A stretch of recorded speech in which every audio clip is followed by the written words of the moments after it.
What made the 39th Battalion one of Australia's best battalions? We look at the formation and preparation of the 39th Battalion for combat during the Kokoda Campaign.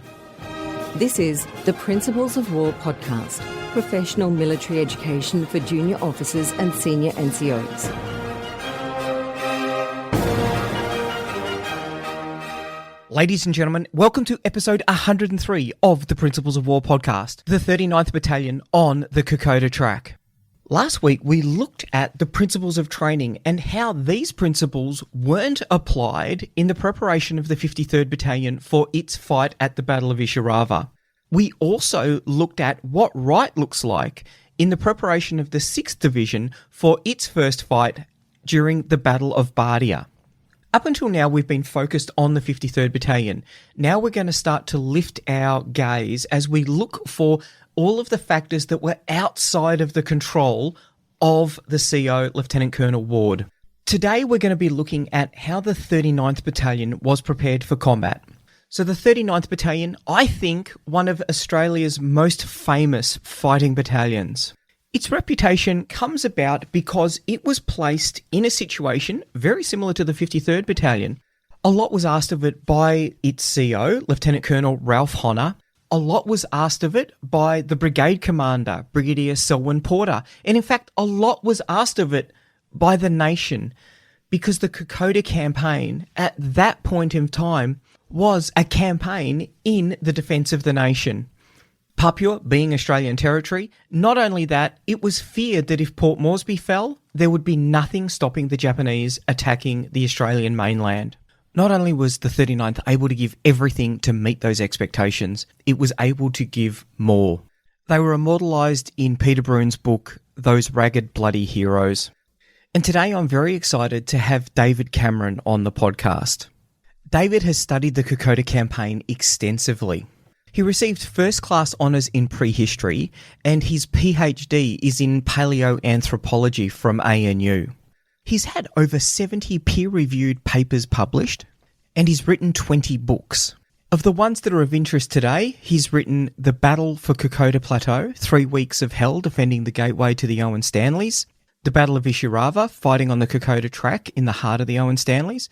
I've used this as a key reference for looking at the 53rd Battalion along with their war diary. He's also working on Bloody Boona, the Battle of the Beachhead, 1942-43, Sanananda, Bastard of a Place, the Battle for the Beachhead, and the Battle of Milne Bay. His work's fantastic because he lays the timeline out very clearly so that you can see how the battle develops, as well as capturing the stories of those who fought it. The difference in combat performance between the 53rd and 39th is quite stark.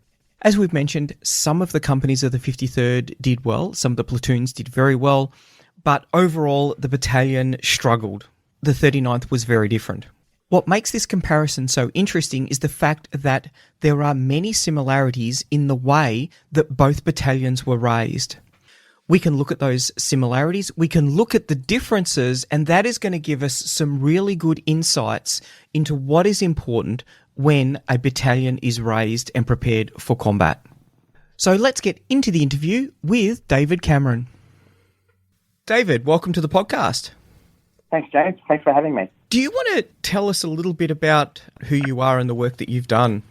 Yeah, I'm formerly an archaeologist. I was an academic at the ANU and Sydney University, and since I retired, I've sort of focused on military history. You can't do archaeology when you retire, so I've got interested in military history because it's like archaeology, it's very intense actions in a very short time frame. So I've been working on, I've done a number of books on Gallipoli, but I've become more interested in the Kokoda Campaign.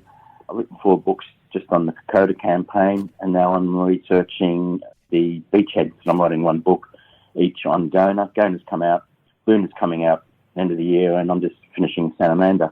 Everyone thinks that Kokoda and has been done to death. There's still a hell of a lot to learn about the Kokoda Campaign. A huge amount, and I think it's really important, the work that you're doing. Oh, thank you. So today we're going to be talking predominantly about the 39th Battalion, because I think we have a fairly unique opportunity to compare the 39th Battalion, a militia battalion, with the 53rd Battalion, which we've been talking about for a few episodes now. Do you want to give us a little bit of background on the 39th Battalion? How were they formed? Where did the soldiers and officers come from?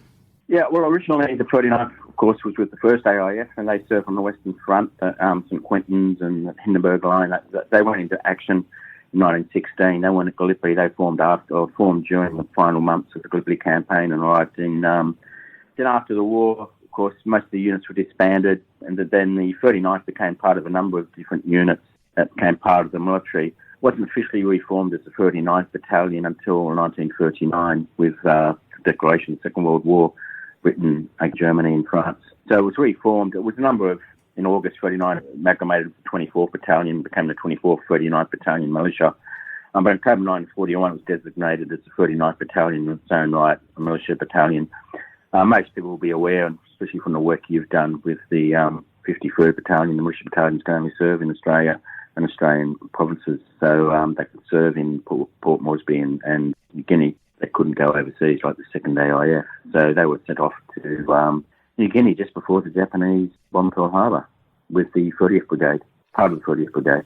Most of the officers were originally, and senior NCO to World War I veterans, including the NCO Condon. He stayed with the 39th as the commanding officer. He was tried out in May due to illness in 1942. And of course, then Bill Owen took over. By then, of course, everyone was concerned that the Japanese were about to come down and invade Papua, which of course they did. So there would have been a significant number of soldiers within the 39th Battalion then who'd already fought, who'd been in the 1st AIF. That's right. And it wasn't until around about the time Bill Owens, of course, he served with the 22nd and fought around Simpson Harbour at Rabaul. He escaped, just like Major Cameron escaped. He later become temporary commander of the 39th Battalion at Daniki. Then he'd eventually go on to lead the 3rd Militia Battalion. Owen was part of the, I think he was, A company was a B company. He was at the beaches when the Japanese invaded at Rabaul. He managed to escape to New Guinea, and then he got to New Guinea. He was promoted to Lieutenant Colonel and then took over the 39th Battalion. He sent the B company. Basically, by the time Bill Owen took over, and that's the thing about the 53rd versus the 39th Battalion, is that the 39th Battalion took every 2nd AIF officer and NCO they could get and used them as company commanders and platoon commanders. The 53rd took, well, let me say, the 39th took 16 AIF officers, whereas the 53rd only took 8. And the 53rd, the 8 officers they used, they didn't use them as company commanders, but 2 ICs, whereas Owen, and kind of before him, took every officer they could get and used them as company commanders and platoon commanders. And I think that shows the major difference of the outcome between the 39th and the 53rd is the incorporation of those experienced officers and NCOs who were with the 2nd AIF that were attached to the 39th Battalion. These guys had fought with, like Captain Symington, who was in command of A Company. He was part of the 2nd 11th. He fought the Germans in North Africa and Greece and Crete. And then, say, B Company, you had Sam Templeton, who was the only company commander at the time who wasn't part of the 2nd AIF. He was a World War I veteran. Not so much a veteran. He was British, and he became part of the Naval Reserve in 1918. There's been a lot of nonsense written about Sam Templeton being a First World War veteran, fought in the Spanish Civil War. All that's just nonsense. He was in the British Navy Reserves in 1918, and he was only 18 years old at the time. Came to Australia at about 1922, joined the militia. Outstanding officer. So there's just nonsense about him going to fight in Spain. Well, no, he didn't. His army record shows his service record shows he never left Australia. David Howe was doing, he's not a historian, he plays Kokoda Historical, who does treks. He's writing a book on Sam Templeton at the moment, which dispels a lot of these myths about Sam Templeton. By the time the Japanese are invading Papua, he's the only non-2nd AIF officer in the 39th Battalion. All the others are 2nd AIF officers. Then you've got Arthur Dean and Ken Jacob, who both will be killed. Both of those were commanding C Company. Dean was with the 21st Brigade, the 2nd 27th, and then had Jacob, who was with the 2nd 10th, and then D had Bidstrup, who was with the 2nd 10th. All these guys had fought the Germans and the Vichy French. So by the time the Japanese arrive in Papua, you've got this sound body of men commanding the 39th Battalion, including Bill Owen. So basically all these officers and NCOs, and most of these NCOs have experience having fought the Germans, Italians, and the French, unlike the 53rd, which they only took 8 officers and didn't really put them in command of anything. What was the average age of the soldiers in the 39th Battalion? Around about 21, 22. There's a myth that the average age is 18. No, it's more like 20, 21, 22. So it's a few years, but it's still young by any stretch of imagination. But it's not the 18 you usually hear. They're around about, the 20, 22 mark, say 21, average, 21 years old. And by the time you get the Japanese invading, most of the Second World War I diggers have been removed. You still have some significant guys in B Company, some of the NCOs who do outstanding work, who were World War I diggers, and they did phenomenal work, especially during the Second Battle of Kokoda, getting the soldiers out of Kokoda with the attack of A Company. But by then, most of the guys are second RAF officers and NCOs in the 39th Battalion. When it was formed, what was the planned role for the 39th? 39th was, when it was sent to New Guinea, just like the rest of the French Brigade, they were doing garrison duties, and they did more. They considered themselves wharfies. They were basically unloading loaded ships for all hours of the night. When Owen took over, he tried to get training done, but no sooner had he arrived when the Japanese... There was this plan that MacArthur and Blamey, they wanted to establish an airfield around Boona. Of course, so did the Japanese. So you got this collision, you got this race. Neither side knowing the other was planning to do it, was to establish airfields on the northern coast of Papua. So the 39th Battalion was decided to go over in its entirety in July and August to establish themselves there, and then engineers would arrive and they'd start building airstrips. And unfortunately, the Japanese had the very same idea, but they did it 2 weeks earlier. So B Company was dispatched over the mountains to establish the bivouac area for the airfield, only to arrive there, B Company, arrived just 1 week before the Japanese arrived in strength. So it became very much an action to establish the airfield, to very much fighting a delaying action to stop the Japanese pushing over the Owen Stanleys. Now, originally, the Japanese had no intentions originally of doing a land assault over the Owen Stanleys. That was something they were thinking about, and that's why they sent the 1st Battalion of the 144th Regiment into the Owen Stanleys, originally not to launch an attack against Port Moresby, just to check out the feasibility, whether the track could sustain the movement of troops. And by the time B Company had fallen back to Daniki after fighting the Japanese for about 2-3 weeks, the Japanese Imperial Command in Tokyo had said, stuff the reconnaissance, just go for it. So both sort of turned in, had different aims. Like our aim was to establish airfields, so was the Japanese. All of a sudden, the Japanese just decided to forget the reconnaissance, just go for Port Moresby. So then you got this running campaign of a rearguard action of the 39th Battalion trying to hold back the Japanese as they push over the Owen Stanleys. So it becomes from a garrison duty to man an airfield to basically one company fighting the Japanese battalion. When they were formed, what role did Conran play? He was a good commander, but he was tied to what was happening in Port Moresby.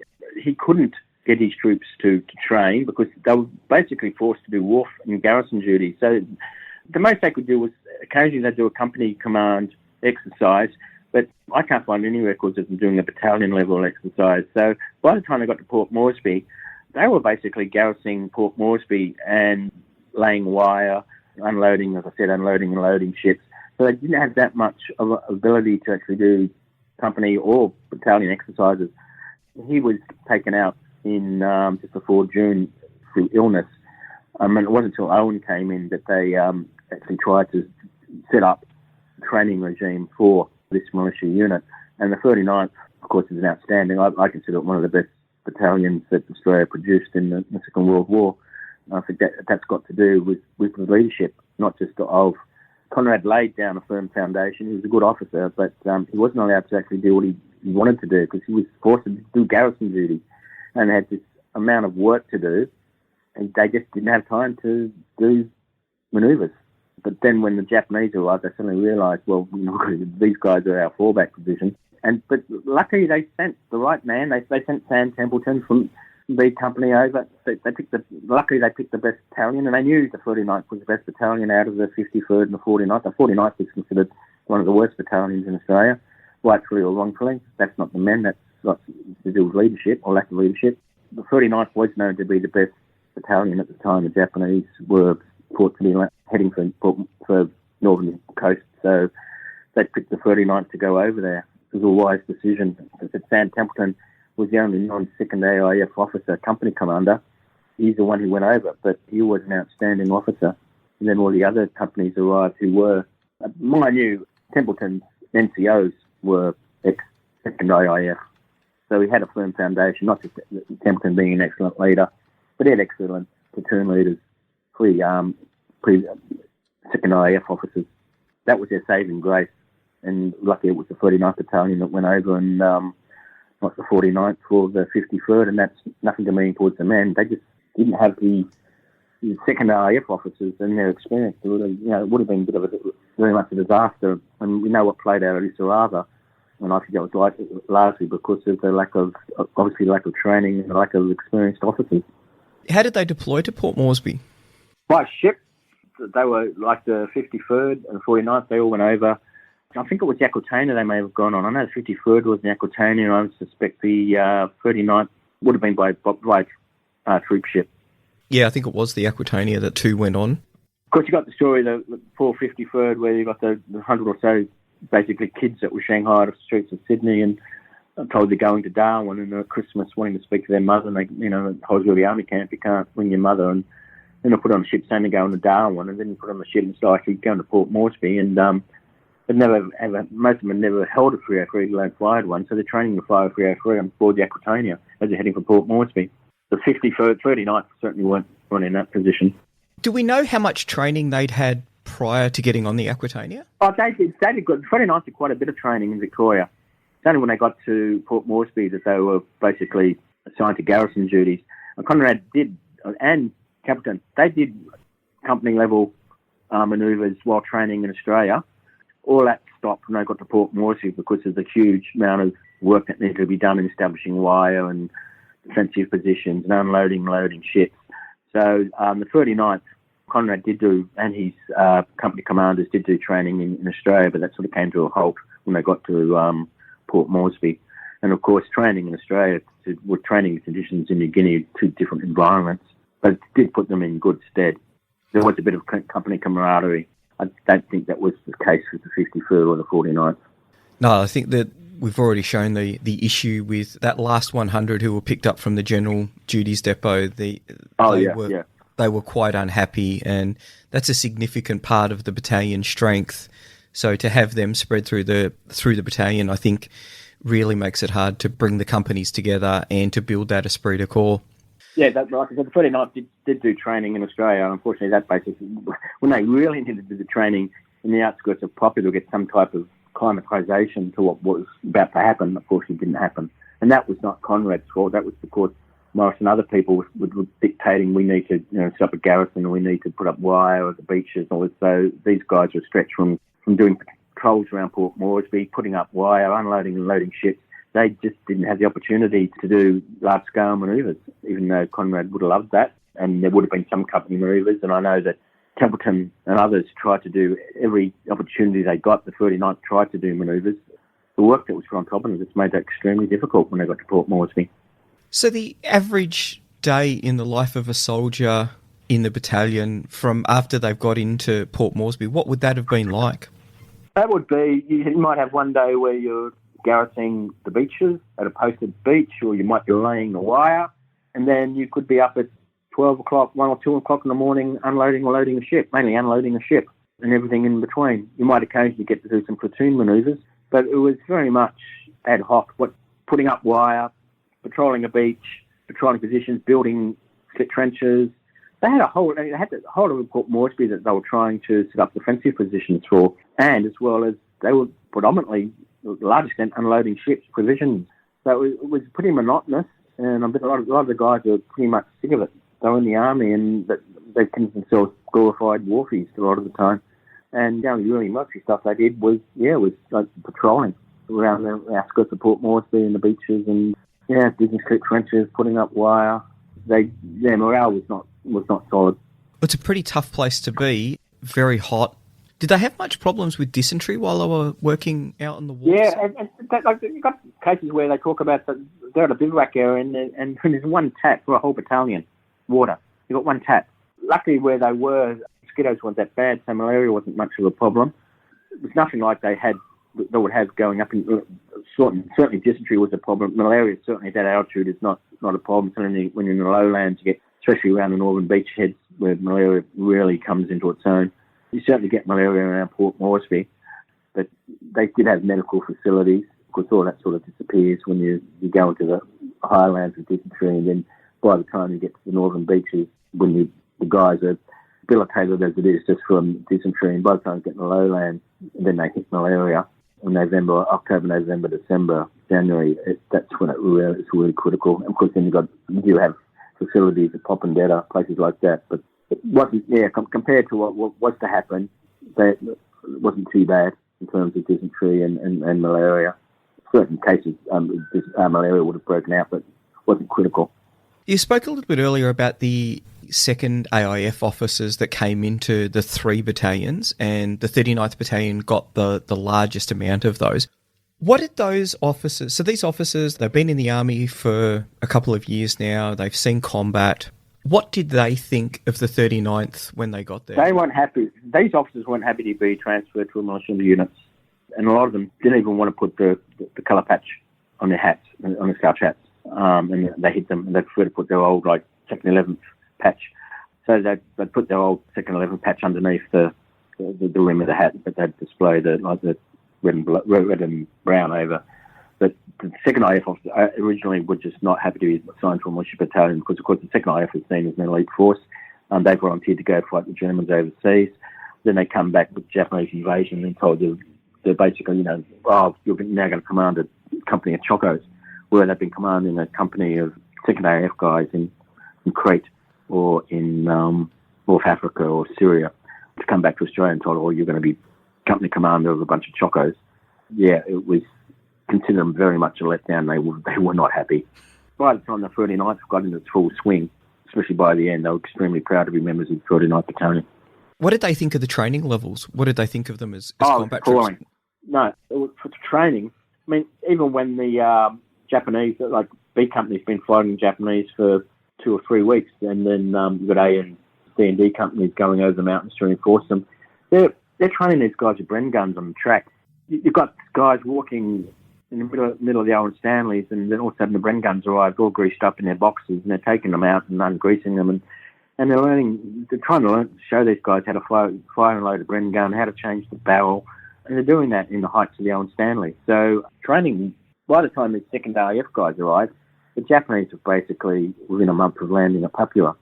So while they're trying to get them training before the Japanese arrive, when the Japanese arrive, then it really becomes critical, because they're being 49th being rushed over the mountains as quick as possible, and they're still being loading and unloading ships until weeks before. So training rapidly increased, and the 2nd AIF guys were keen to try and get up to 10 company level manoeuvres done, but it wasn't.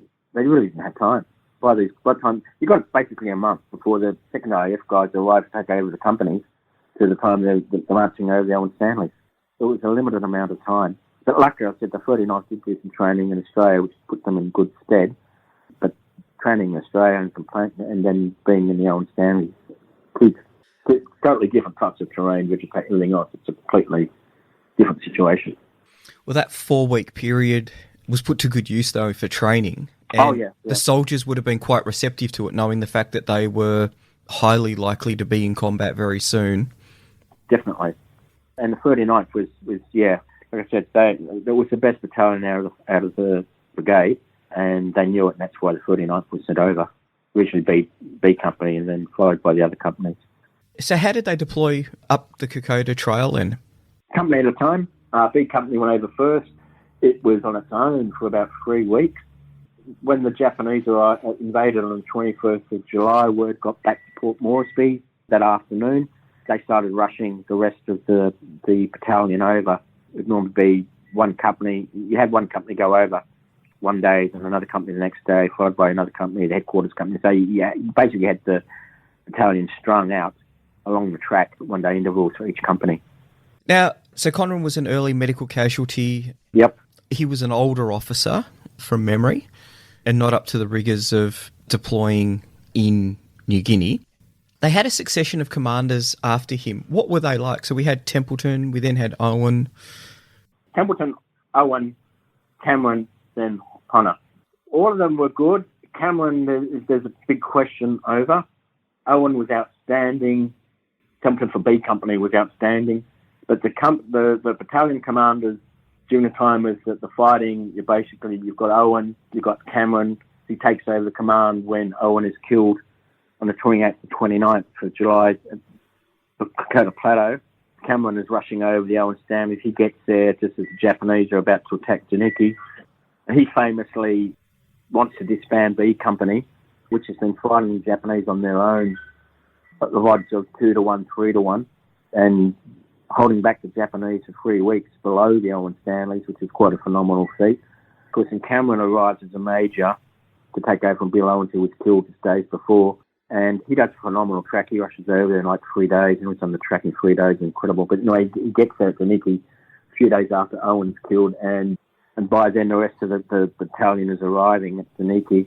And he decides he wants to disband B Company because he thinks they're no good. And everybody else who witnesses what's happened is telling Cameron, no, this company's done a phenomenal job. You can't disband it. So he basically sends them to the rear in disgust. And he uses A Company, B Company and D Company to do an attack to retake the Kokoda Plateau. Very gung-ho type of guy. By the time he launches his attack, the Japanese the same day are attacking Janiki while he's trying to do a three-pronged attack against Kokoda airstrip. Very little reconnaissance. It's basically he's got 5 companies because he's got E Company, which was the machine gun company, which was acting as riflemen. He sends 3 of them, A, C and D, down to attack Kokoda. Very little reconnaissance is done. The company commanders are against it. They're saying we don't know the numbers of the Japanese. We don't know the routes that you're dictating that we have to go on. Miraculously, at the same time, C Company collides with the Japanese battalion. D Company hits 2 companies of Japanese. Let me start again. C Company goes down the main Kokoda track to attack Kokoda. D Company swings over to the east, Piri, where there's 2 companies of Japanese combat engineers, and A Company goes down the centre where there's an unknown track, which they go down, and while the Japanese are fighting on either flank in the centre, A Company go down this very narrow track that they find and end up in Kokoda Plateau. They take the plateau for 2 days, but Cameron can't break through to them, so they end up having to retreat. Now, a lot of people criticise that action, and I think deservedly so, but even so, it did throw the Japanese into a bit of a panic because there was an offensive action against them. They weren't expecting it. Certainly it was extremely risky and a dodgy manoeuvre, but in another sense it did throw the Japanese off balance. And by the time the next few days they take Janiki, the Japanese are in Janiki for about 2 weeks, licking their wounds. And you could possibly say that was because of Cameron's actions against attacking the Kokoda Plateau, to threw them off. And that including Sam Templeton, who was captured by the Japanese at Oivi, and about the 26th, I think it was, he goes out to warn an incoming platoon that they're being surrounded, and he gets wounded and dragged into the Japanese lines, and he's executed. Before he's executed, he gives false information saying, "Oh yeah, there's 1,000 Australians at Kokoda Plateau, and there's 8,000 Australians, 80,000 Australians in Port Moresby." By the time the Japanese are attacking Kokoda Plateau and they're not getting anywhere, they realise, oh yeah, there must be 1,000 Australians. Was it 100? So that whole action, Templeton's misinformation and Cameron's offensive operations really threw the Japanese off balance, and at least delayed the Japanese advance across the Owen Stanleys by about 2 weeks, which is pretty critical because it's those 2 weeks when you're getting the first or the second RAF arriving. So Cameron has been criticised for that attack, but if he hadn't done that, you probably would have had the Japanese at the Nikki launching their attack 2 weeks earlier than they did against Susarava. And by then, the delaying action 39th probably wouldn't have been as successful. So Cameron wanted to disband Bravo, or B Company, but Honor came onto the scene shortly after that. How did he handle that situation? He took the exact opposite. He said, I should be building, not destroying. I should be building up that company, not destroying it. He was an outstanding officer, one of the best battalion commanders in the Second World War. Because Cameron berated the officers of B Company in front of everybody and the men. So you can imagine what their morale was like. So Horner went round and spoke to people and realised that B Company had done a bloody outstanding job. Cameron ended up being rushed back to Port Moresby, and he'd end up leading the 3rd Militia Battalion. But Honor, not only did he basically talk up B companies, but he placed them and told them, Usarava, I'm placing you in the most critical position, which was, of course, on the left flank at Usarava, which was where the Japanese hammered continually. So Honor reinvigorated their morale by saying, not only do I trust you, but I'm placing you guys in the most critical position at Usarava. And that was an outstanding thing, because Cameron just would have probably sent them back to Port Moores. But Cameron wanted to break them up and separate and place the men within the three remaining rifle companies, whereas Honor did the exact opposite. And, of course, B Company did an outstanding job during Usarava. It stopped the Japanese from breaking through their perimeter. They were the focus of the initial attack. We'll leave the interview there. This has given us some really good insights into how the 39th was formed and how it performed on the Kokoda track. Next week, we'll come back with the second part of the podcast, where we'll look like factors like the leadership of Lieutenant Colonel Ralph Honor. The Principles of War podcast is brought to you by James Ealing. The show notes for the Principles of War podcast are available at www.theprinciplesofwar.com for maps, photos and other information that didn't make it into the podcast. Follow us on Facebook or tweet us at Surprise Podcast. If you've enjoyed this podcast, please leave a review on iTunes and tag a mate in on one of our episodes. All opinions expressed by individuals are those of those individuals and not of any organisation.